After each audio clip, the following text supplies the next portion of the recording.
Shalom, meus queridos e amados amigos e irmãos, que o Eterno abençoe todos vocês. O mundo está passando muitas coisas, né? Muitas coisas tristes acontecendo. Eu saio na rua, como hoje tive que sair para buscar uma medicação, porque eu sou transplantado renal e eu fui buscar uma medicação que é de alto custo, né? E é controlada. Então eu cheguei há pouco tempo, passei todo o tempo lá porque é muita gente, né? E a gente vê, sabe, o desespero de muita gente. Aquilo dói no coração da gente, não pode fazer nada, né? Mas é claro que ajuda muito esse medicamento, que não é de graça, nós sabemos que esse medicamento é pago. Você trabalha a vida inteira, paga impostos, faz um sacrifício, então tudo isso está pago. Ninguém está dando nada para ninguém, né? Mas a gente vê o desespero dessas pessoas, mesmo num país como o nosso, que tem o medicamento. E naqueles países em que essas pessoas têm essas mesmas doenças e não tem nenhum medicamento, não tem essa ajuda governamental. O nosso Deus foi muito amoroso conosco no Brasil e temos ainda, apesar das injustiças, essas leis, porque eu fico olhando e reparando pessoas que às vezes não tem dinheiro nem para ir comer numa lanchonete, e a gente vê a pessoa ir no cantinho, abrir uma sacolinha, tirar um pedaço de pão seco e comer e dividir com os filhos. Aquilo machuca, entristece a gente, de ver quando os políticos fazem uma extravagância tremenda com dinheiro público, dinheiro que é do povo, que é para matar a fome dessas pessoas. Isso dói. Quando você vê políticos voando de avião para todos os lados, comendo lagostas, caviar e comendo tantas coisas, né? Às custas do sacrifício e da dor de um povo. Isso dói. Isso é independente de regime. Dói. E tudo isso nós sabemos que está perto do fim. Nós temos essa esperança que o nosso Deus vai consertar tudo. Isso tudo vai acabar, essas injustiças. Eu fico emocionado quando eu vejo, sabe? A gente tenta dividir o que tem, mas o que temos é pouco também para dividir com essas pessoas, mas dói muito. Vamos lá, né? É a nossa vida. Quero mostrar para vocês aqui hoje um estudo profético do final dos tempos, que eu acho ele sensacional. Por quê? Porque mostra exatamente os sinais. O próprio Jesus, vocês se lembram que Jesus, ele falou para estarmos atentos aos sinais. Ele fala, quando sopra um vento numa posição, você sabe que vem chuva. Quando sopra outro vento, você sabe que vem calor, né? Está dando sinais, são sinais que avisam. Então ele fala, vocês conhecem os sinais da temperatura e da natureza, né? E não conseguem identificar os sinais do fim dos tempos. Isso ele está chamando a atenção para dizer, está aí os sinais, olha, presta atenção. É isso que ele está dizendo, presta atenção em tudo aí, que está aí os sinais. Deus não esconde nada de ninguém. Ele não faz coisa alguma sem antes avisar os seus servos, os profetas, e também não faz nenhuma coisa sem dar sinais, identificar para o povo. Agora, só identifica os sinais aquele que estuda a palavra, que está atento à palavra, porque a palavra de Deus, já está falando, a palavra de Deus é o que sai da boca de Deus, está escrita. Não é o que sai do líder religioso, mas da boca de Deus. A escritura é a palavra de Deus. Tá? Eu sempre falo, né? Você quer bater um papo com Deus? É simples, não é difícil. Entra no teu quarto, fecha a porta para você ficar em silêncio total, tá bom? Quando você ora, você está falando com Deus, mas quando você estuda, é Deus quem está falando com você. Amém? Então faça essa experiência hoje, se você ainda não fez. Se fez, com certeza você já está com saudade, né? Então vai lá, manda abraço. Deus te abençoe. Preste atenção então. A estação das chuvas se transforma repentinamente, certo? Repentinamente, com um período de seca recorde em Israel. Isso é um fenômeno extraordinário, que deixa inculcado até os grandes sábios, que ficam estudando a Escritura, saber por quê. Os servos de Deus que estudam a Escritura, ele olha sempre o que está acontecendo. Opa, deixa eu ver. O que a Escritura fala sobre isso? E daí você tira o ensinamento do Criador. Então a estação das chuvas se transforma repentinamente com um período de seca recorde que leva à dúvida. O que precede, né? O que precede a chegada do reino de Deus, a chegada do reino messiânico? É a seca ou a chuva? A Escritura nos mostra que são as duas coisas. As duas coisas, ok? Cada uma no seu tempo certo, né? A grama murcha, as flores murcham quando o sopro do Eterno sopra sobre elas. Na verdade, o homem é apenas grama. Viu a comparação aqui? A linguagem profética. O homem é apenas uma grama que murcha com o sopro do Eterno. Tá no livro de Isaías, capítulo 40, verso 7. Israel está passando por uma pausa perturbadora que confundiu meteorologista, muita gente, né? Em sua estação chuvosa, sem nenhuma chuva. A estação é chuvosa e não tem chuva, está seco. Sem nenhuma chuva nas últimas 2 semanas. De acordo com as previsões, o país não verá mais chuvas, pelo menos até o final de janeiro.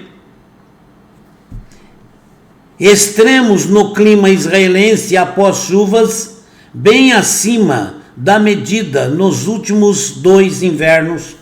O Quinerete, quem não sabe, o Quinerete é o mar da Galileia. Está na Bíblia, né? Ele é conhecido como o Quinerete. Tá? O Quinerete, o mar da Galileia, chegou a 12 centímetros de estar cheio, de transbordar. Inclusive tinha ondas fortes que jogavam as águas fora, né? Forte, que é coisa excepcional. Muitos e muitos anos não se registrava isso, né? Então o Quinerete chegou a 12 centímetros de estar totalmente cheio e transbordar em abril. Mas o nível da água caiu ligeiramente porque Israel está tendo o seu início de inverno e é o inverno mais seco desde 2014. Israel é um país árido. Depois eu vou mostrar para vocês aí o deserto de Israel, como é que é chamado, né? Israel é um país árido, com cerca de 70% da chuva média caindo entre novembro e março. Isso está em total contraste com a Europa, que está no meio de um inverno extremo. Até agora, o clima de inverno em Israel oscilou entre extremos. Outubro foi notavelmente seco, enquanto novembro trouxe chuvas recordes, excesso de seca, excesso de chuva. É atípico, viu? Uma chuva repentina em dezembro levou a inundações extremas. Olha só o que aconteceu. Isso é muito difícil isso acontecer em Israel. Então uma chuva repentina em dezembro levou a inundações extremas na costa. E embora janeiro tenha sido seco, uma névoa bizarra, olha bem, uma névoa bizarra cobriu a costa e o norte do Negev no início desta semana. O Negev é o deserto de Israel, tá? O Negev. A palavra Negev, ela traduzido quer dizer seco, árido, tá bom? Um lugar extremamente seco, extremamente árido, né? Tá bom? Os meteorologistas preveem que a atual estiagem será um recorde de longevidade. Olha só, mais um recorde. Estamos em tempos difíceis, são sinais dos tempos. São todos sinais que nos apontam para o fim. Se esta estação mudar e trazer chuvas suficientes, será a continuação de uma bênção plurianual que está compensando um período de seca de 5 anos. No inverno passado, as chuvas do norte de Israel quebraram o recorde de 51 anos em um período de 2 semanas, levando o nível do Quinerete, o Mar da Galileia, ao seu nível mais alto em décadas. O nível das águas chegaram perto de seu mínimo recorde em abril de 2017, cerca de 698 pés abaixo do nível do mar. Agora veja bem, preste atenção, Raim, relacionamento com Deus.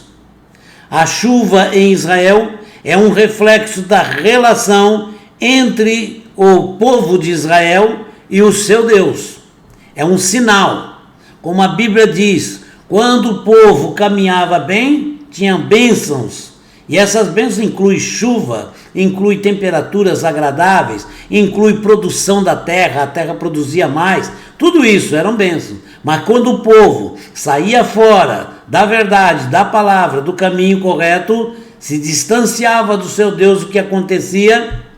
Muitas vezes caíam maldições e esse povo às vezes também era levado cativo, preso, escravizado.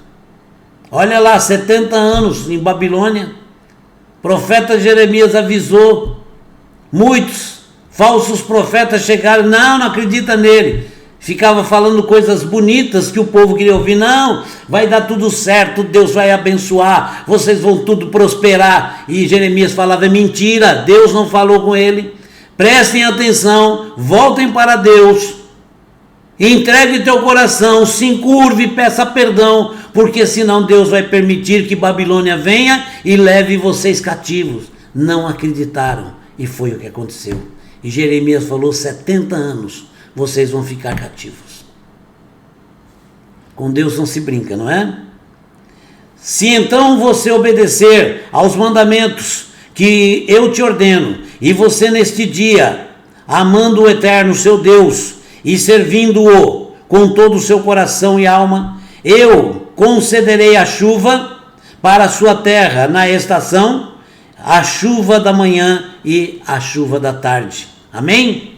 Olha a palavra do Eterno, livro de Deuteronômio, capítulo 11, verso 13. Como a terra de Israel é central para os judeus, a oração judaica reflete isso, rezando, fazendo com que as orações reflitam a passagem das estações em Israel. Mas as chuvas em Israel não são totalmente definidas em suas estações e, de acordo com a própria Escritura Sagrada, são afetadas pelas ações do próprio povo. Quantas vezes Israel desobedeceu e sofreu as consequências? E sabe que serve como sinal para nós, porque Deus falou, eu sou o mesmo e não mudo. Se Deus não muda, Ele age da mesma forma. Quando você está correto, andando nos caminhos de Deus, com certeza as bênçãos virão, tudo dará certo, tudo correrá da maneira correta, Deus vai te livrar dos males. Mas se você se desviar do caminho, se desviar da palavra e se afastar do seu Deus, você vai sentir o peso da maldição aparecer no seu caminho. Pessoas más vindo te prejudicar, pessoas ruins, perversas, injustiças e tudo mais. Nós não podemos nos afastar do Criador. Você pode até se afastar da religião, mas nunca se afaste do Criador, porque Ele é a garantia da sua segurança, Ele é a certeza da sua salvação. Então está aqui, se você seguir minhas leis e cumprir fielmente os meus mandamentos, concederei suas chuvas em sua estação, mas para a terra de sua produção, dará sua produção, e as árvores do campo os seus frutos. Livro de Levítico, capítulo 26, verso 4. E o que precede a chegada do reino de Deus com o Messias? É chuva ou seca? As esperanças de chuva não se baseiam apenas em questões agrícolas. 11 anos atrás, Israel estava sofrendo de uma terrível seca. Vocês lembram de Israel quando teve uma seca terrível? E José do Egito, né? Estava lá no Egito como governador. Olha tudo o que aconteceu, como é que Deus prepara tudo. O Eterno prepara as coisas de forma que o homem não consegue compreender. Então veja bem, José do Egito foi levado cativo, vendido pelos seus próprios irmãos, traído pelos irmãos. Só que isso é uma prova de que Deus está no controle de tudo. Deus não abandonou ele. Ele foi cativo, chegou lá no Egito, foi jogado lá nas mãos de Potifar. Potifar, que tinha um cargo elevado, tinha poder, tinha dinheiro, então colocou esse jovem para trabalhar. Como ele era muito responsável, inteligente, esforçado, e era um homem de porte bonito, certo? Era um homem que fisicamente era bonito. Ele chamou a atenção da mulher de Potifar. E a mulher de Potifar se insinuou, se jogou à frente dele, queria de todas as maneiras ser possuída por ele. E José, fiel a Deus, José não era um homem casado, era jovem. Ele poderia então simplesmente virar a cabeça, eu sou jovem mesmo, estou livre, e fazer a besteira. Mas veja bem, Yosef, que é José, ele foi equilibrado e disse, não, jamais eu faria isso. Eu não vou trair o meu Deus.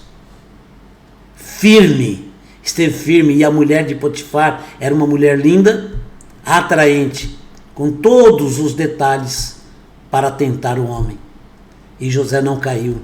Chegou ao ponto em que a mulher forjou algo maligno contra ele, e ele foi punido. Deus não permitiu que ele fosse morto. E ele chegou à prisão, no calabouço, e dentro daquela prisão, Deus deu a libertação para ele, através de um sonho do faraó, certo? Ele havia decifrado os sonhos de 2 funcionários que estavam sendo punidos também. Um era padeiro, certo? E ele decifrou o sonho deles 2. Um, infelizmente, morreu. E o outro, quando saiu, José disse para ele, não se esqueça de mim. E passou muito tempo. E o que aconteceu? O faraó teve um sonho, e nesse sonho ele foi chamado, e lá ele decifrou, porque nenhum sábio conseguiu. Olha que coisa maravilhosa, como Deus estava no controle de tudo. E por causa daquele sonho, o faraó colocou José como segundo no poder no Egito. E o que aconteceu? Israel estava numa seca terrível, e os irmãos de José foram para o Egito e acabaram chegando até ele. Como você conhece a história, tá? E ali ele socorreu a todo Israel. Viu como Deus está no controle de tudo? A mesma coisa aqui, ó.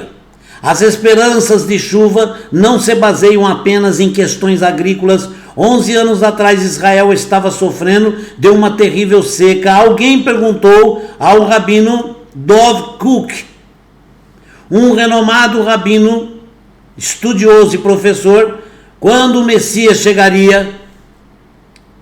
Existem muitos sinais. O rabino Cook respondeu, uma coisa é certa, o Messias vai chegar com um dos sinais, o Kinneret estará cheio, o mar da Galileia. A época messiânica mostra tudo isso, né? Mas outras opiniões expressam exatamente o oposto. Mas o estudo da palavra não se contradiz, é extensivo, é muito maior do que qualquer entendimento humano. Mas outras opiniões expressam exatamente o oposto. Um site em idioma hebraico postou a situação meteorológica atual, conectando-a a um versículo em Isaías. A grama murcha, as flores murcham, quando o sopro do Eterno sopra sobre elas. Na verdade, o próprio homem é a grama. Isaías capítulo 40, verso 7. O Rabino Meir Leibush ben Yeriel Michel Weiser, um comentarista bíblico ucraniano do século XIX, mais conhecido como Malbim, era um apelido, né? Explicou esse versículo, observando que o homem é semelhante ao trigo, ou seja, a grama que deve ser seca antes de ser colhida. Ele explica que isso indica que uma estação seca precederá o resgate final. E antes da estação seca, vem a estação cheia. O excesso que tivemos, que Israel teve agora de enchentes, agora vem exatamente o contrário, uma seca. Deve-se notar que antes que o rei Davi adquirir o Monte Moriá como local do templo, ele servia como ponto de debulha e joeiramento do trigo. Quem sabe, quem é da roça, quem é do interior, sabe que é joeiramento. Eu, sinceramente, não sei, mas acho que tem algo a ver com a debulha, né? Debulha eu sei o que é. Joeiramento, acredito que seja mais ou menos para secar, espalhar, deve ser. Não sei, né? Então, o joeiramento do trigo depois de secar nos campos. Tá bom? Quem puder, deixa um comentário que eu quero aprender. Tá bom? Então tá aí. Nós estamos vendo mais uma profecia se cumprindo. Por isso que tem que estar atento aos sinais. As pessoas muitas vezes só querem prestar atenção em profecias grandes. E guerras e bombas e não sei o que. Não, nós temos que prestar atenção em todos os detalhes. Inclusive nos pequenos detalhes. Porque muitas vezes passa desapercebido. Pequenos detalhes que são fundamentais. Esteja atento. Deus te ama. Deus quer salvar a toda a humanidade. Mas o homem precisa querer ser salvo também. Tá ok? Então, ore, clame, dobre o seu joelho, tá? Busque obedecer o Criador, conheça a fundo a palavra dele, para conhecer qual é o desejo dele na sua vida. Saber o que ele quer que você faça. E com certeza, sua vida será de bênçãos. Shalom, um forte abraço. Até o próximo vídeo. Obrigado pelo carinho de vocês. Estamos aí. Vamos continuar estudando a palavra. Amém? Shalom, shalom.